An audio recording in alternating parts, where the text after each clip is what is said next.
말을 알지 못하면 사람을 알지 못한다. 이는 논어의 맨 마지막 문장으로 논어의 주제를 함축해서 보여주는 글이다. 논어의 맨 앞에 실린 글이 배우고 때때로 익히면 또한 기쁘지 않은가. 즉 학문인 것으로 미루어 보면 논어에서 말하고자 하는 핵심은 바로 공부, 사람, 말로 집약할 수 있다. 이 문장은 말은 곧 그 사람 자신이다 라는 명제를 떠올리면 쉽게 이해할 수 있다. 말은 그 사람의 마음에서 우러나는 것이므로 그 말을 들으면 그 사람의 본 모습을 알 수 있다. 말을 통해 그 사람의 인격과 품격을 가늠할 수 있고 기호와 취향까지 짐작할 수 있다. 하지만 이에 그치지 않고 한 단계 더 나아갈 수 있어야 한다. 내가 말로 다른 이의 됨됨이를 가늠한다면 상대 역시 나의 말을 통해 나의 됨됨이를 판단한다. 내가 하는 말이 곧 나 자신이다. 말은 입만 열면 쉽게 할 수 있으니 한없이 가벼워질 수 있다. 하지만 그 무게는 가장 무겁다. 다시 돌이킬 수도 없으니 마음을 지키듯이 말도 지켜야 한다.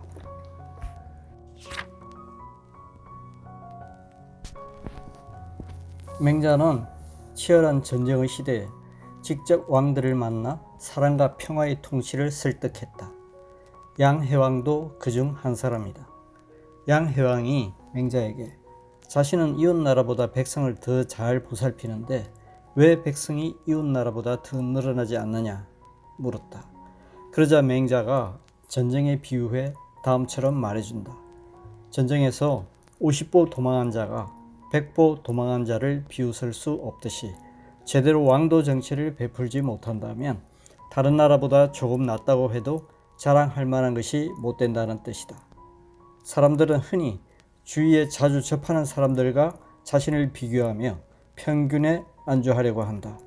옆에 앉은 사람보다 자신의 성과가 나으면 은근히 만족하고 팀에서 중간 정도의 성적을 거두면 그 밑에 있는 사람들을 바라보며 좋아한다. 하지만 그렇게 평균에 만족해서는 발전이 없다. 내가 존경하는 사람, 한 분야에서 최고의 경지에 이른 사람을 목표로 삼아야 한다. 그 다음 그가 할 수 있으면 나도 할 수 있다는 용기를 품고 그가 했던 방법을 겸손하게 배워야 한다. 더 높은 곳을 바라볼수록 더 높이 오를 수 있다.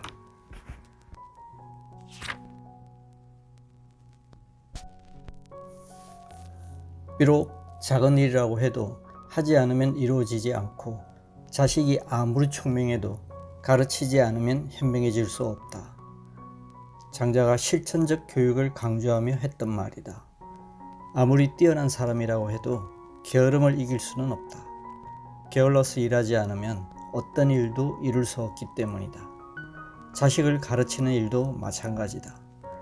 뛰어난 자질을 갖고 태어났어도 제대로 된 가르침을 받지 못하면 훌륭한 인재로 자랄 수 없다. 일도 배움도 실천이 있어야 움직임이 있고 결실도 맺을 수 있다. 우리는 흔히 위대한 일은 그 시작부터 대단했을 거라고 생각한다. 위대한 인물도 마찬가지다. 어린 시절부터 총명함이 남다른 천재였을 거라고 생각한다. 하지만 처음부터 위대하게 시작되는 일은 없다. 마찬가지로 처음부터 위대하게 태어나는 사람도 없다. 작고 사소한 일에 충실함으로써 위대함에 가까이 다가갈 수 있다. 작은 일에 충실하지 않으면서 위대함으로 갈 수 있는 길은 없다.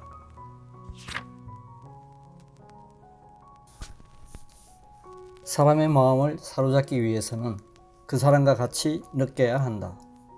좋아하는 것이 같고 싫어하는 것이 같다면 사람들은 따르게 된다. 이것이 바로 공감의 힘이다. 그리고 이러한 공감의 능력을 얻기 위해서는 상대방의 입장이 되어 생각할 수 있어야 한다. 바로 역지사지의 상상력이 필요하다. 역지사지의 상상력은 인문학적 지식을 기반으로 얻을 수 있다. 공감은 감성의 하나로 모든 분야에서 강력한 힘을 발휘한다. 사람을 이끄는 리더십은 물론이고 과학기술, 예술, 그리고 마케팅과 같은 기업 경영의 여러 분야에서도 중요한 역할을 하고 있다. 특히 대중을 이끄는 리더의 경우 공감은 꼭 필요한 덕목이다. 자신들과 함께 느끼고 함께 기뻐하고 슬퍼하는 리더를 따르지 않을 사람은 없다. 한때 사람들을 이끄는 리더가 되려면 카리스마가 있어야 한다고 생각했다. 하지만 오늘날은 같이 생각하고 함께 느끼는 감성의 리더를 따른다. 장자가 초라한 모습으로 위나라 왕을 만나자 왕은 그 모습을 보고 물었다. 선생은 왜 그리 고달파 보입니까? 지혜롭다고 명성이 높은 장자를 실제로 보고 그의 흐름한 모습에 실망했던 모양이다. 그러자 장자가 대답했다. 나는 가난한 것이지 고달픈 것이 아니다. 자신은 단지 부를 추구하지 않았을 뿐이지 가난이 자신에게 어떤 영향도 주지 않는다고 당당히 대답한다.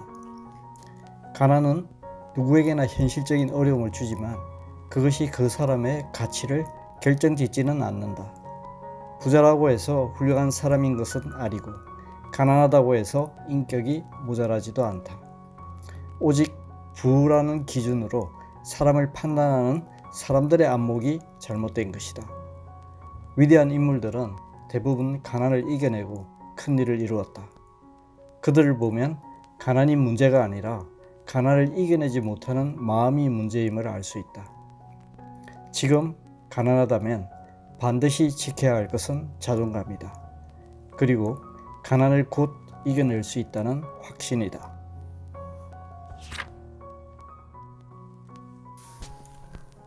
일상을 살다 보면 끊임없이 감정을 자극하는 일이 있게 마련이다.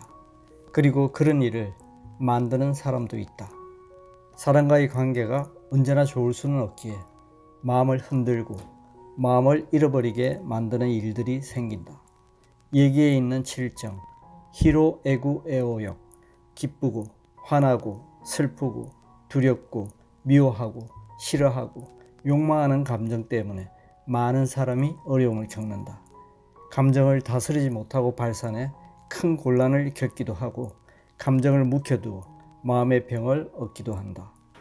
하지만 감정을 다스리려면 먼저 그 감정이 드러나기 전의 상태, 즉 평상시의 마음을 다스리는 것이 우선이다. 평상시의 마음이 사욕 때문에 욕심에 치우쳐 있거나 비뚤어진 마음 때문에 편견과 선입견에 사로잡혀 있다면 외부의 반응에 조화롭게 대응할 수 없다. 이를 위해서는 반드시 수양과 공부가 필요하다. 내버려두면 어디로 갈지 모르는 내 마음을 묶어둘 수 있는 방법은 날마다 스스로 돌아보는 성찰이다. 새벽과 잠자기 전 혼자만의 시간이 중요하다.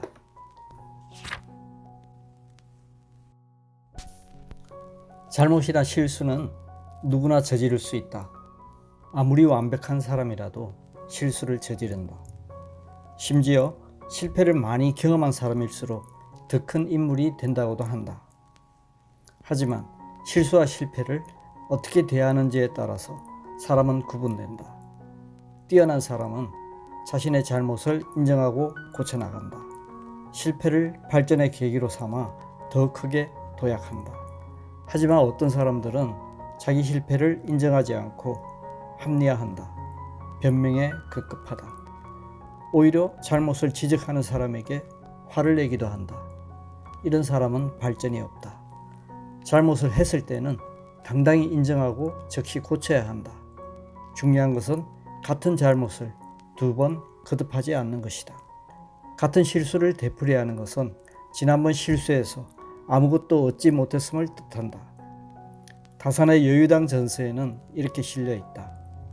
뉘우침이 마음을 길러주는 것은 똥이 싹을 북돋우는 것과 같아. 똥은 더러운 것이지만 싹을 북돋아 좋은 곡식으로 만든다. 뉘우침은 잘못에서 말미암지만 덕을 키우는 일을 한다.